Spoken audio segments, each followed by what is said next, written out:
இன்றைக்கி alteration டெய்லரிங்கில் jeans pant நார்மலான ஒரு ஜீன்ஸ் பேண்ட் வாங்கினோம்னா அது ஹைட் ரொம்ப பெருசாக இருந்துச்சு அப்படின்னா நம்மளோட ஹைட்டுக்கு எப்படி கட் பண்ணி அடிக்கிறது அப்படிங்கிறத பார்க்கலாம். பாருங்கள், இப்போ நமக்கு தேவையான அளவை விட கிட்டத்தட்ட ஒரு 6 இன்ச்சுக்கு மேலே நமக்கு எக்ஸ்ட்ரா இருக்குது. பாருங்கள், அளவு பேண்ட் இவ்வளோ தான். அப்போ நம்ம ஒரு 2 இன்ச் மட்டும் எக்ஸ்டெண்ட் பண்ணி அதை மார்க் பண்ணிக்கலாம்.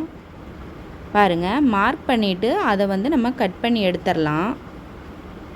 கட் பண்ணி எடுத்ததுக்கப்புறமா ஒரு 1/2 இன்ச்சு வச்சு ஒரு தடவை மடக்கி சுற்றி வர ரவுண்ட் பண்ணி அடிச்சிடலாம்.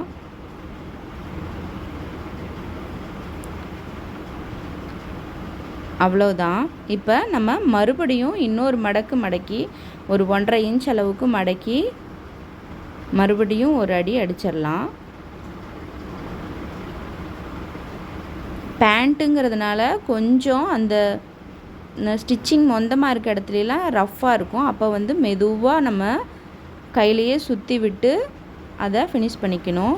பாருங்கள், அவ்வளோதான் முடிஞ்சுச்சு. அதே மாதிரியே நம்ம இன்னொரு காலையும் அடிச்சிட்டோன்னா நமக்கு கரெக்டான அளவில் நமக்கு தேவையான அளவில் பேண்ட்டு கிடச்சிருச்சு. இந்த வீடியோ உங்களுக்கு பிடிச்சிருந்தா லைக் பண்ணுங்கள். தேங்க்ஸ் ஃபார் வாட்சிங்.